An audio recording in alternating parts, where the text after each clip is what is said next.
And before we continue with that, I wanted to circle back to you, Dawn, to talk a bit about what has been described as economic jealousy and some of the motivations behind the violence.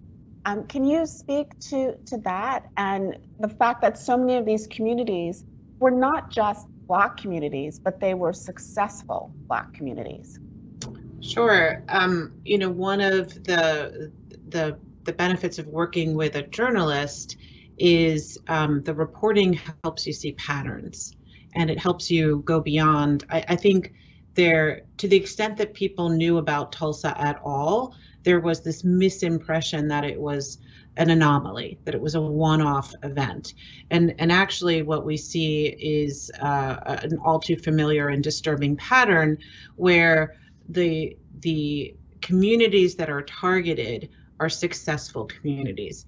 That doesn't mean that all of the residents were wealthy, but it means that they were thriving economically, socially. People were just living their lives. They were bakers, they were hairdressers, they were porters. Some of them were very wealthy. Some of them were owners of property.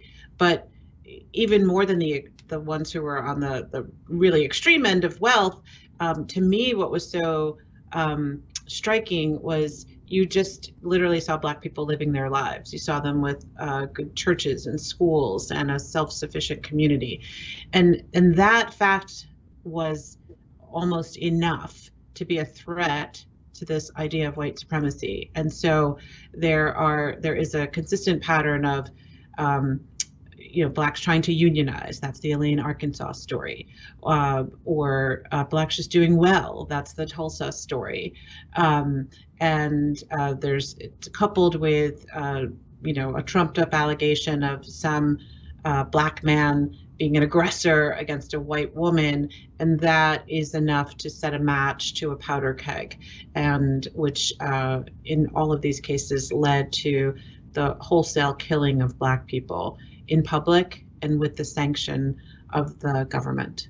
And so, one of the things that was so important to me in understanding these facts is if you understand the motivation for the attacks, you kind of rewrite this story in a way that's factually accurate. There was envy at the success of Black people.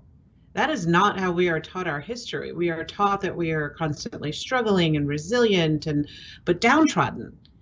What was actually happening was in that early part of the 20th century, Blacks were doing well, and they were doing remarkably well considering they were just a few decades out of slavery, out of being enslaved. And so, people always say to me, was this so difficult to do? Was this such a hard film to make? And of course, watching images of killing is brutal and terrible. But as Deneen mentioned, there were whispers about these atrocities I didn't grow up in Tulsa, but I heard whispers about, kind of threats to Black people. So I wasn't as shocked by the violence as some others have been. But what I was shocked by was the understanding that we were strong and doing well, and that it was actually envy and not just some random hatred of dark skin that was kind of instigating this amount of terrible violence in this whole period.